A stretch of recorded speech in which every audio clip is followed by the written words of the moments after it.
UFC 274 is finally here this weekend. Welcome to Cageside. We're back. If you've never been here before, please go ahead and watch some old videos. Enjoy the show. Your amateur record is 4-0. 3-0. In school fights. All won by ground and pound. That's crazy. Subscribe. Follow us on Instagram, Cageside Show. Listen, we got a lot to talk about, so don't go away. Stay till the end. We're going to give you our picks. Let us know if you agree, if you disagree. Here in the comments, also on Instagram. Let's start battling back and forth on what you think is the right call. I know I have my picks, and usually they're not what you want, but they are what I want, based on my knowledge. Listen, 274 is probably the most stacked pay-per-view card. Is it of the year? I don't know. Let's immediately jump into it. Let's talk about it. What's up, Chris? What are your thoughts on it? So I'm excited. Those last three fights are all amazing. It's a good undercard as well. We got some legends as well on the main card. I'm excited. It's a good card. Let's go. Is there a better card? What was the most recent stack card like this? It's either this one or the last one in April, but I think the main event for this one is a lot better. So I think so far this one is the most stacked, but some of those summer leaks that just came out will probably beat it. But as of now, it's the most. Listen, this is where, if you're new to the sport, this is the standard at which UFC has been doing it. Why the sport has grown so quick. The ability to bring world-class fighters to battle each other out for the belt, regardless of the belt. It's not boxing, trust me. It is entertainment from beginning to end, and there's a lot on the line. I'm excited for this. I want to just mention right off the top several things before we start getting into clips. All right, bear with me here. All right. Let me just read to you who's fighting this weekend. Charles Oliveira against Justin Gaethje for the belt. Rose Namajunas versus Carla Esparza. I believe that's the second time they fight. Michael Chandler versus Tony Ferguson. I'm going to skip the next one. Donald Cerrone versus Joe Lozon. Can never pronounce his name correctly. I mean, if that's not enough for you, let's get into the prelims real quick. And Randy Brown, the man has been on the show, puts on a fantastic fight every time. Let me see who else we got. All right, is that fair? Is that enough? Is that enough fights for you? Yeah. I mean, it's top heavy for sure, but there are some fucking wars. Like, we got to walk out with one of the highlights of the year, performance wise. Funny enough, I will catch you guys up on several key things. One, no shows the next 2 weeks. I'm going to be flying all over the place. I'm going to be in Phoenix and in Puerto Rico. Here's the problem. The reason I'm going to Phoenix is because there's a possibility that I might be relocating to Phoenix. This is breaking news. I didn't even realize that the UFC's in Phoenix this weekend. And if I would have been smart enough to know that, maybe I would have adjusted the trip and gone to the fights. But instead, I'm going to be flying out there on Tuesday. So that's a bummer. But I had, dude, call me clueless. I swear I have old man brain. I can't keep these things in my brain long enough to remember. But like, how did I not, all this Phoenix talk I've had in my household, how have I not put two and two together that the fights are in Phoenix this weekend? Very bizarre. Either way, I'm excited that it's there because it goes to show you that there's a fan base in Phoenix. So if this thing moves over there, I have to figure out what the show becomes, how we represent Philly, how we represent that new area. But I'm getting ahead of myself. It's not 100%. I'm going to go see what's up. But the fights are very promising, and I think we should get right into the clips. This is Cowboy Cerrone, one of my favorites. Not me, it's my son. I can't I can't wait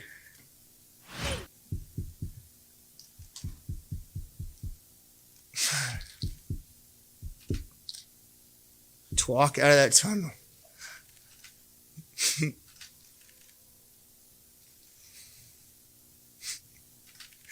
You see the look on his face, Ouch. Yeah, I love Cowboy. That's so heartfelt, and we know what's up with this fight, right? This is Cowboy's last fight, basically. It could be. Do you, do you think he's going to win this fight? Do you think, and we don't have to make picks, but do you think that this is the end, whether he wins or not? Well, I'm happy that it's on a pay-per-view. That's what he was talking about. They asked him, why was it important for you to be on a pay-per-view? Because they originally scheduled it for the week before, and that's was his answer for his son to see him fight. And I can imagine, I don't have kids, but I can imagine that would be an amazing feeling, for your son to see you walk out and like have that moment. In terms of the fight itself, I mean, it's two older guys, Cowboy Cerrone and Joe Lozon. They've been around forever. Fan favorites, obviously, so it's going to be great that they get that crowd experience. I think he probably wins. I mean, it's close. I think it'll be a good fight. I think he's a little bit better everywhere than Lozon. In terms of it being his last fight, I mean, he could retire. He could, if he wants to keep going, fight other legends, fight like a Nick Diaz, Nate Diaz, fight like some older guys. I would be happy to see that. But if he loses, I think he's probably definitely done. But if he wins, he's not going to fight contenders anymore. He's not going to fight up-and-comers. He knows that. So stick around to fight legends. That's cool. Retire. That's cool. I'm happy that he gets that moment with his son. Either way. So I agree with you. The son thing for sure. Listen, kids are an emotional thing. Everything you do is for them. So I get the tears. What I think it would be nice to get the old Cowboy, maybe not the old Cowboy, but like the most recent version of the old Cowboy. And he puts on a really good performance where it's a banger of a fight. Nothing weird happens. He doesn't get beat up. And then you're right. So retire there. Okay. That's good. I mean, he's done it. He's been the headline card. He's been the pay-per-view guy. He's fought Connor. I mean, he's done everything. He's checked a lot off, a bunch of records as well. I don't want to see him lose, terribly. Yeah. That would bum me out. I love the idea of to your point of him fighting, winning this fight and then fighting legends. Because by the way, him versus Nick Diaz probably not going to happen. But if it did happen, that could be. It's not a pay-per-view, but that could be a main event for a fight night. So there's still plenty of really good, solid fights that could be done with Cowboy. But it's novelty fights. We're not talking. He's not climbing anything at this point.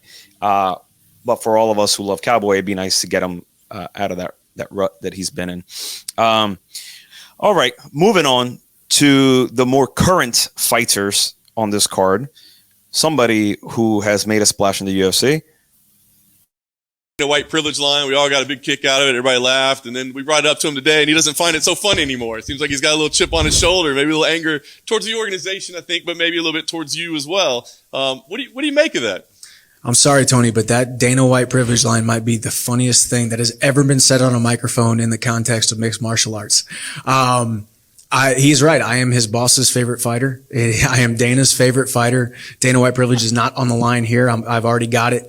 And, no, man, it's all fun. I saw him after the press conference. It's all respect. He's going to go out there and try to take my head off, and I'm going to do the exact same thing. But when it comes to animosity, I got no animosity towards him.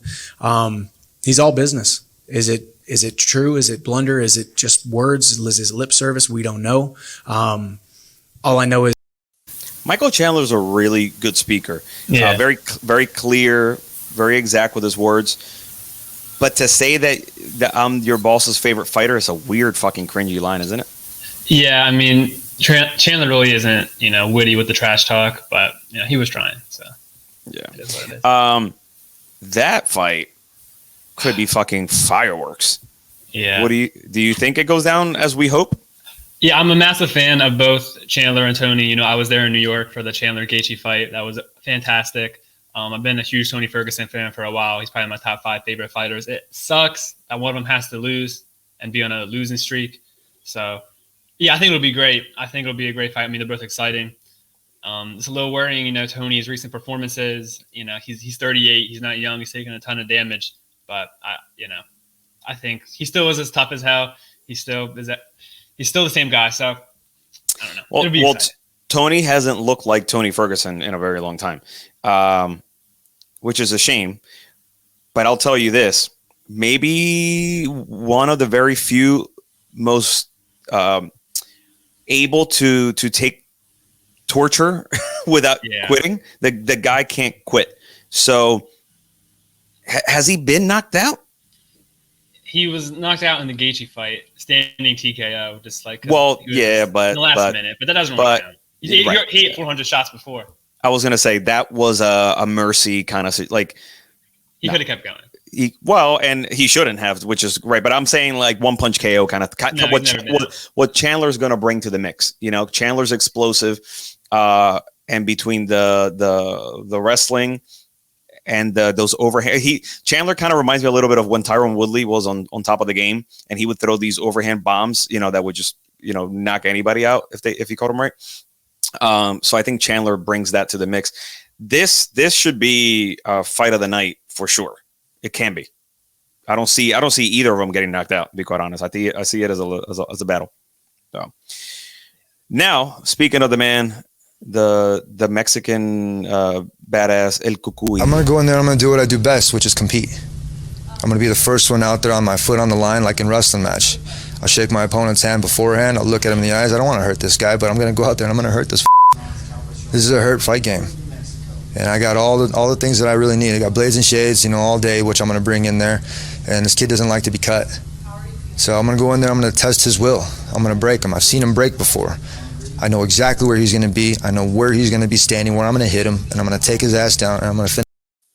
He's so much more confident than he's been in the last couple fights, which is exciting. He's borderline cringy as fuck always anyway. At least he didn't bring his baseball this time. So lots to be said by his performance on the microphone. He's either going to come out angry and nasty and just be, throwing elbows all night, or it's the same shit again and he just doesn't pull it together. Because I think it's been more of an emotional thing, to be quite honest. So, Yeah, I mean, I liked his mentality yesterday in his media day. I watched it. He seemed to be. I like what he was saying. I think I like the matchup for him, but I just worry because he gets hit a lot, and Chandler has that power. But I think if he can survive, he'll do well. But I love Ferguson. I do. He's one of my favorites, so I'll be rooting for him. I agree. I'm a big fan. All right, here we go. The man of the hour, main event. Well, certainly is not more dangerous than Khabib. His ability to take damage is not the same. Proven through the times we've seen him fight. So, all my criticism of Charles is from a kid that we were talking about, that we all watched grow, and now we're talking about a man with confidence. It's a different person, but ultimately, the same Charles is still there. Same Charles that fought Cub Swanson, same Charles that fought Donald Cerrone, same Charles that fought RDA, Pettis. Choices were made in that by him, and the choice to quit was made. And I'm going to give him that choice on Saturday night. I guarantee that. What is this choice to quit that he's referring to? Chris, enlighten me. Well, Oliveira came into the UFC like as a baby. I think he was like 20, 21. So, yeah, he's had a ton of fights. He's had a lot of losses as well earlier. And in some of those fights, it just kind of looked like when things weren't going his way, when he was taking a couple shots, he would just kind of roll over, let him keep pounding him out and quit. So that's what Gaethje's referring to, because Oliveira didn't really. When things weren't going well, he kind of just slumped over and kind of let him TKO him. But that's what he's referring to. But yeah, so he wants to. Yeah, I don't think we're talking about the same fighter anymore. I don't think. Yeah. I think once you switch to that other gear in that type of career, you don't really go back to that quit game. You know what I mean? Yeah, I don't think. Yeah, I think it's a different Oliveira. I think you can improve technique. You can also improve heart. I mean, I think you can a little bit. Clearly, in Oliveira's last two performances, he's shown heart. He got dropped bad against Chandler, won the fight in the second round. That first round against Poirier wasn't going well for him. He won the fight in the third round. So clearly, he's shown heart in his last two performances. 10-fight win streak. I mean, it's a different Oliveira. He definitely has heart now. I think we should go through the card and start making some picks. What do you think? Yeah, let's do it. All right. Donald Cerrone is the slight favorite against Joe Lozon. Who do you think gets this fight and how? I think it's going to be a fun fight. I think the crowd's going to get into it. I think they're going to be scrapping back and forth for a while. But I think Cerrone, Lauzon's coming off a big layoff, a couple years, I believe. I think Cerrone is a little bit better with the hands, a little bit has more in his arsenal. I think Cerrone probably second round TKO to, not out cold, but I think it gets like a second round finish. So. That's amazing. Fuck. I don't see a finish. I'm writing Cowboy all day, and I think he brings the kicks back.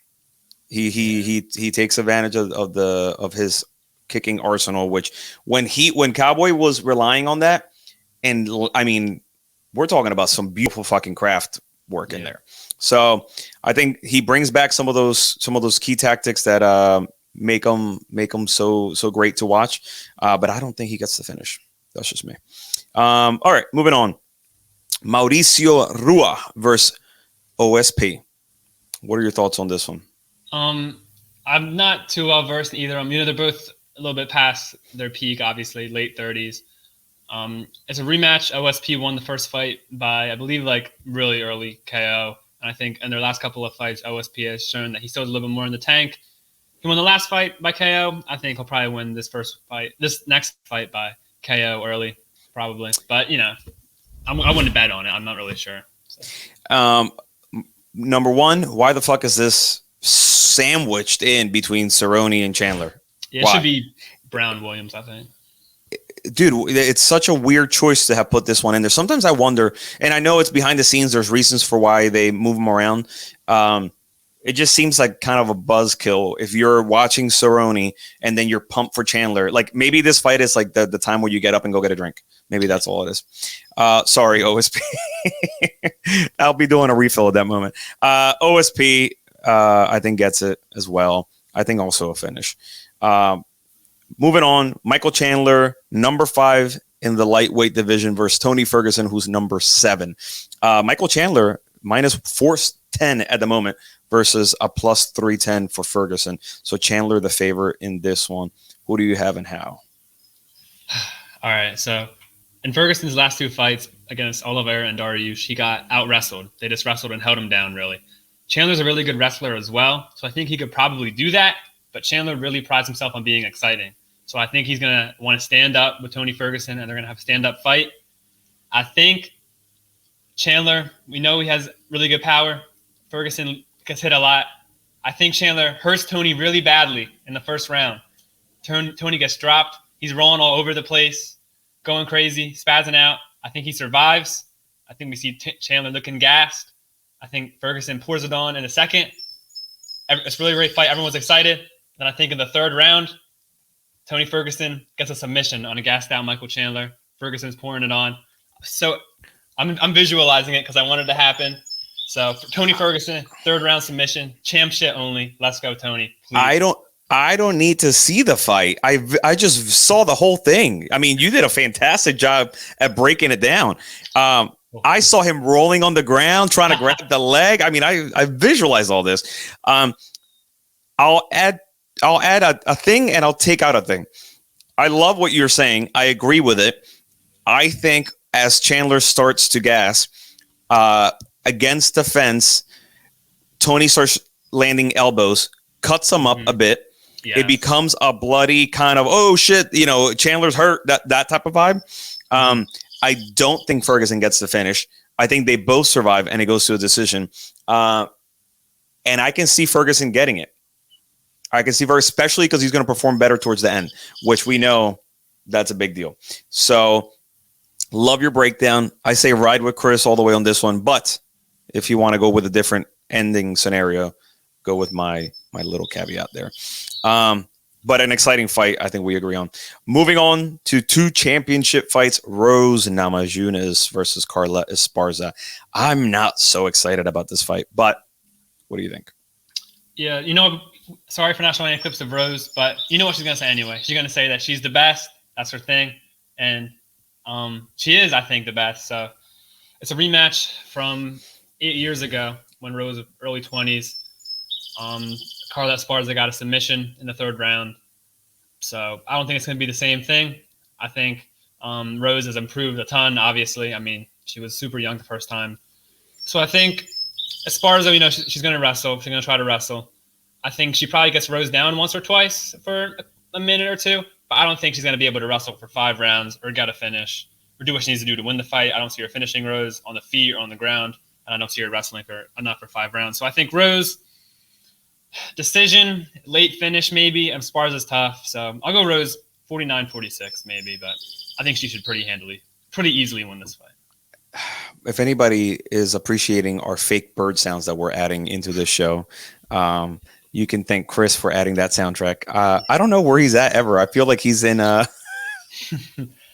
I'm in the garage. Yeah, we have lively birds around here. I don't know. It sounds so lovely. I love it. It just adds a new layer. I wish I could be excited about it. I really can't. Does Esparza deserve? Of course, she's number 2. She's a robust performer. She's gritty. She has good techniques and skills, and she's been around for a while. Listen, Rose is going to beat her. Rose is going to do Rose. I don't think Esparza brings anything to the table that anybody has in the last 6 fights that Rose has been in. The matchup is there because Rose wanted it. Because Rose felt that Esparza deserved it. Esparza has worked her way to where she's at now. So we have to see it. It's just not an exciting matchup. So listen, it could surprise us. But the way I see it, it'll be either a finish by Rose or a decision for Rose, likely a decision. So that'll tame the night a little bit, unfortunately, before we get the main event. What some could consider a car crash, perhaps, or a very difficult fight for Gaethje if Oliveira puts his jiu-jitsu skills to work. So Charles Oliveira, the champ in the lightweight division against Justin Gaethje, number 1 ranked. What are we thinking? I could pretty much guarantee anyone who's watching that there's a 0% chance this fight is going to be boring. I think I can say that pretty confidently. Great fight, great matchup. Oliveira is excellent recently. Gaethje, besides the loss to Habib, he's looked great as well. It's a close fight. I think, Oliveira in his last 2 fights, he's been hit a lot. He got rocked in the first round against Chandler, rocked in the first round against Poirier, and that's just he goes crazy in that first round against Poirier. He got hit a lot. I think he needs to be a little bit more calm against Gaethje because you don't want to get hit by Gaethje. He packs a little bit more power than Poirier. So, but I think it's going to go like Oliveira's last 2 fights. I think he's going to get rocked in that first round a little bit, but I think he's going to hold his own on the feet, maybe get rocked, stay alive, land his own shots. And I think in the second or third round, he's going to Gaethje has good wrestling defense. He does, but I think Oliveira is going to find a way to stick to him, drag him to the ground, whether it's a quick double leg, body lock. He just grabs him and drags him down. I think he is a couple of levels ahead in jiu-jitsu, like 3 or 4 or 5 levels ahead in jiu-jitsu. I think he finds a rear naked choke probably. So I'll go Charles Oliveira, surviving a crazy first round where he gets dropped, lands some of his own shots, submission, rear naked choke, round 3. But Gaethje could KO him in the first round because Oliveira's style is so risky. But I'll go with Oliveira. I can't visualize Gaethje being the champ at this weight. I just can't see it. But I think he does knock out Oliveira. I think he does. I think he knocks him out. I'm thinking second round. I don't know. That's just my gut. I think it should be an exciting fight. I agree with Gaethje's expression of saying he's not Khabib. So I've already dealt with Khabib. He's not going to kind of show me anything new. I don't think he has the capabilities to submit Gaethje. I really don't. Gaethje has great wrestling. I think Gaethje has too much power. He's been very strategic with how he throws his punches. A lot less chaos than it used to be. The man can hit hard and he can absorb, as we know. So I think Gaethje wins by knockout, and he's our new champ. So that'd be crazy. That would be a crazy turn of events, but I see it happening, especially because Oliveira hasn't lost in 9 straight fights, I believe it 10 is. 10 in a row, 9 finishes. 10 in a row, 9 finishes. It would be huge. And Poirier can hit hard as well. And he's you know what I mean? Like, and Chandler. These are all heavy hitters, so he can definitely take it. I just there's something different about the level that Gaethje brings to it. So call me crazy. That's what I got for the main event. Real quick before we wrap this guy up, a little thing happened recently where fights were released, matchups were released. Did you see this? I did. Matchups were released accidentally. And there are some very interesting matchups. So if these things hold true, which it seems like they are, we're talking about Kazma, or why do I say his name wrong every time? Kamza. I forget what the M. Kamza versus Nate Diaz. What? Yeah. Why would Nate Diaz agree to that fight? It's so unlike him, but I love it if it's true. Same. You can't go wrong with that fight. Nate Diaz is not going to get finished by Kamza. If he does, that's amazing. And if he doesn't, it'll be as good as the fucking Gilbert Burns fight, you know? So, or better. So that's exciting. What else was released? In Luke Rockhold versus Borrachina, which I could give a shit about, but whatever. Two muscle dudes fighting. Adesanya Cannonier. We knew it was next. Yeah, that's what he wanted. Stylebender has been asking for it. I've always loved Cannonier. I don't think Cannonier will do anything to Izzy that Izzy hasn't dealt with already. But still, should be a good fight. I feel like Izzy has lost the momentum of excitement because of who he's fighting. You know what I mean? Like the matchups. Oh. Yeah, I think so as well. Give it a year when he's fighting maybe a Chimaev coming up to 185, or he's going up to 205 to fight like a Yuri Prochazka. So now, yeah, like a Vettori, nothing crazy. Whitaker, he already had fought. Cannonier, nothing crazy. Maybe end of the year when he fights like an Alex Bahia who beat him in kickboxing. But, you know, it is what it is. Yo, Stipe John Jones. That would be great as well. That would be phenomenal. I've been asking for that one. That is the perfect fight for him to enter the heavyweight division, and for Stipe, because guess what? You're not getting the title shot anytime soon, so you might as well go against the most popular fighter in that division, who's just entering it. So if that happens, that's exciting. There was one more. What was the other one that? Holloway Volkanovski 3. Holloway Volkanovski 3. Which should have happened and will be great. And fucking Holloway better win this one. Be fine. And speaking of Pereira, versus Sean Strickland. Oh yeah, in July, yeah, Pereira Strickland. That will be really fun as well. That's a smart matchmaker, because that's how you get Pereira to skyrocket to potential big fights, right? Or get him closer to Stylebender. And that's how Sean Strickland proves that he's not a dud like he was in this last fight, and that he can go against a banger and a super skilled kickboxer in Pereira.